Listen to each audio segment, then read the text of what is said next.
Visoka zvaničnica Ruskog ministarstva odbrane nađena je mrtva nakon što su objavili ruski mediji.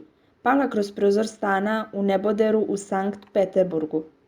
Kako javlja radio Slobodna Evropa, Marina Jankina, 58 godina, bila je šefica finansija i nabavke u sektoru Ministarstva odbrane zadužena za zapadni vojni distrikt.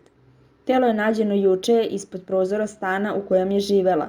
Policija je pak objavila da su njena dokumenta i druge lične stvari nađene na zajedničkom balkonu na 16. spratu nebodera.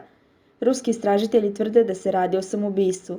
Vest o njenoj smrti objavljena je samo nekoliko dana nakon što je general Vladimir Makarov, kojeg je nedavno smenio ruski predsjednik Vladimir Putin, pronađen mrtav nedaleko od Moskve. Ruske vlasti tvrde da se i u njegovom slučaju radi o samoubistvu.